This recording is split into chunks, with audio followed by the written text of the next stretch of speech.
So this is our last one. I wanted to give a little bit of a recap on some other things before we touched on this. One of the questions was, why does Hawaii seem like we are so far behind on certain things? And it's a reasonable question, and there's some reality to the fact. And the reality is that Hawaii's infrastructure was built out a lot later than a lot of these cities that we're pointing to as being progressive and advanced. If you look at the East Coast of the United States in the 1950s and 1960s, they were very vehicle focused. In about 20 years, they changed significantly to prioritize bikes and pedestrians. And so it's possible. Our laws and restrictions are a lot more difficult here in the United States and Hawaii in particular in comparison to Europe. However, the opportunities are still here. And so I believe it's going to take a while. It's probably longer than my generation, but we will get there, and it'll be coming, and there'll be growing pains. And if you see me on the news getting yelled at, just be like, yeah, that guy, he wasn't getting yelled at. I spend a lot of time getting yelled at. That's in this traffic realm, with these intent of changing things. There's a lot of passion, and a lot of people have beliefs in what's necessary. University Ave is a great example. Here we have 1, 2, 3 lanes of traffic heading up here towards Miley Street. But Mackay here, there's 4 lanes in the Mackay direction, 4 in the Maka direction. It's 8 lanes of traffic. 2 blocks this way, it becomes a 2-lane road. Well, where's all the traffic go? Yeah, some of it goes to UH. Yeah, some of it goes to Mid-Pac. But the reality is, this is induced demand. We built the roads which enabled all of these cars to get here like this. If the roads were not 8 lanes wide, you wouldn't have 8 lanes worth of traffic. So when we talk about changing these roads around, reducing lanes, it's not necessarily reducing connectivity or accessibility.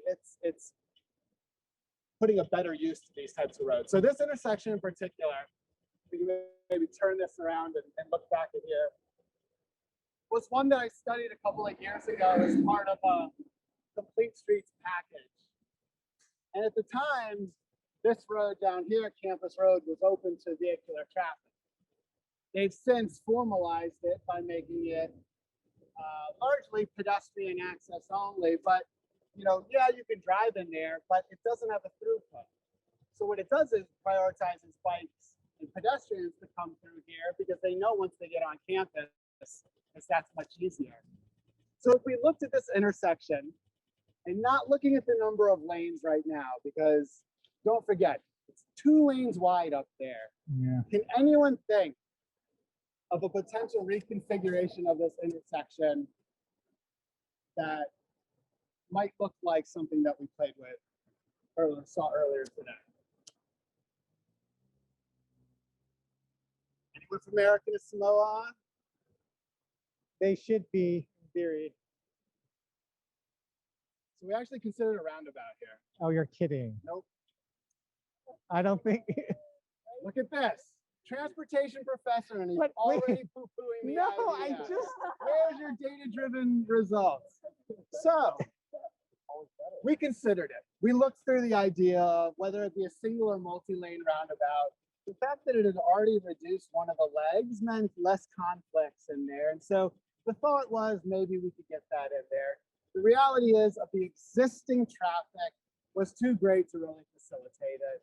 You'd have to reduce a lot of lanes, and while I think it's justified, it's not something that I saw coming anytime soon. Another thing we considered here that they have in Waikiki to enhance the pedestrian experience. Can anyone think of something they've seen in Waikiki? So you can cross diagonally. They're all called all-way pedestrian crosses or Barnes dances.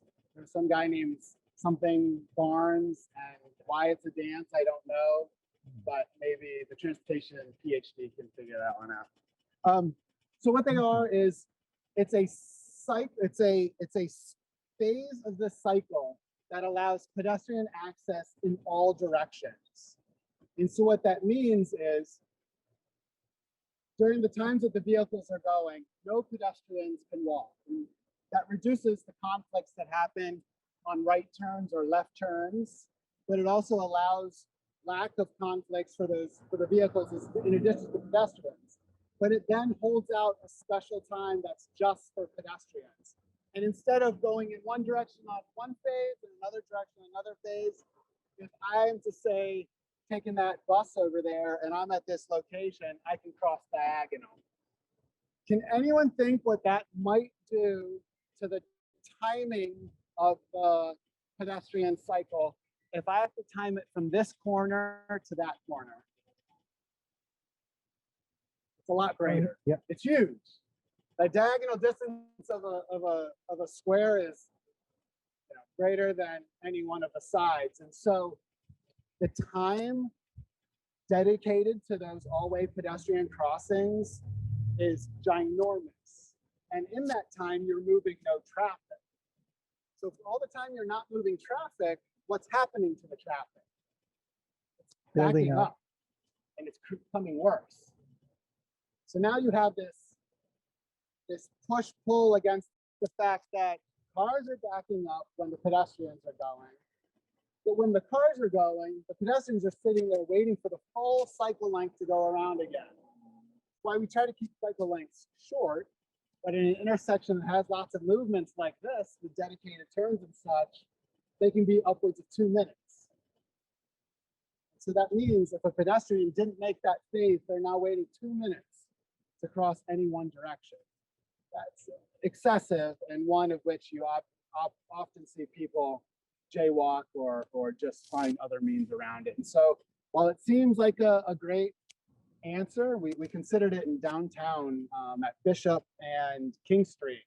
The mayor really wanted one there, but we ran all of the analysis, and in my opinion, it was actually worse for pedestrians than the existing conditions that existed there. So he didn't get his wish. That was the last mayor, not the current mayor. Any questions? Yeah. How many what? Lanes? So I think University Ave has about 30,000 vehicles a day in this stretch.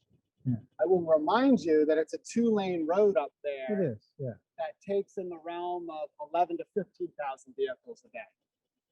30,000 with 6-8 lanes, 15,000 with only 2 lanes. So being nice, we considered it a multi-lane roundabout. So if we were to reduce 1 lane in either direction here to make it, 2 lanes coming down, 2 lanes going up, a 2-lane roundabout can accommodate upwards of 45,000 vehicles a day, which is about what we had from the existing traffic on Metcalf and University combined. Now, if we did a road diet even further, it brought this down to a 3-lane corridor. A 3-lane road can actually accommodate upwards of anywhere from 17 to 25,000 vehicles a day. Seattle's proven at some 3-lane roads, that's 1 lane in either direction with a 2-way left turn lane in the center. They've had roads upwards of 27,000 vehicles. 3 lanes, 27,000 vehicles. 6 lanes, 30,000 vehicles. There's a lot more we can do with 30 feet of space than facilitate cars traveling through here quicker. And if you drop it to 3 lanes, then you can have a single lane roundabout here.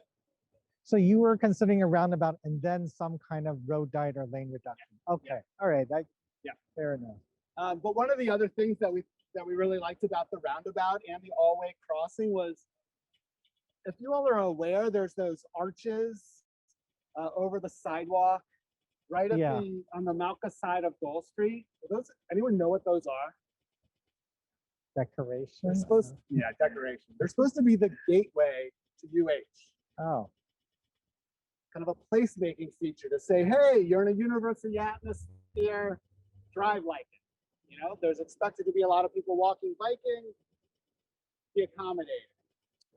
Well, I would argue that it's not so. And when you put it over the sidewalk, all you're doing is reducing the amount of width for pedestrians to get along the sidewalk. It does nothing to cars. So one of the things we had considered here was if we had the roundabout, we could do a nice feature in the center, something that really celebrated UH. Similarly, we talked about doing some sort of like big UH symbol in the center here for the all-way ped crossing. So we had a bunch of graphical representations to be, this is the entryway to the university, whether you're heading Malca or whether you're heading into the campus, treat it like a campus and drive reasonably, look out for students. It was a way to try to change the way that people operate and think about how they travel. So what was MidPAC's opinion on your roundabout? I don't think MidPAC was necessarily considered. So I did a study for University Ave. Yeah. Or it's between, I think it's Miley and Miley and whatever the next one is. Between UH and MidPAC. Okay. And the traffic from MidPAC is astronomical. Yeah. Because it's a private school that takes people from across the island. And so you largely lose the ability for people to walk or bike because it's not their community school. That's what happens when we have a lot of private or geographic exceptions. People travel across the island to get where they're going, and they lose the fact that their local neighborhood school is within walking or biking distance. And so then how do they get there? They get driven.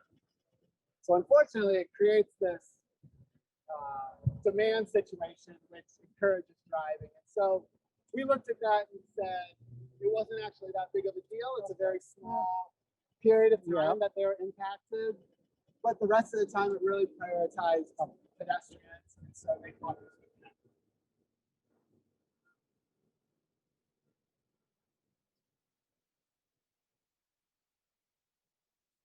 What's the what? Okay, so the median island here. Okay, so it's a good question. So this is called a divided roadway. It's a curve on the inside of the road as opposed to what we are normally seeing on the outside of the road. They're often along more higher functional class roads, boulevards, parkways. This one in particular, you can see tree lined on either side. Kapiolani is another great example. Kapiolani Boulevard. So it has Meheula Parkway in Mililani, has trees through the center. So those medians back in the day probably had landscaping and trees in them. Over time, they serve as a way to build the road, take all of the right-of-way early on. And when development comes over time, instead of having to widen out, you just reduce the distance of the median on the inside.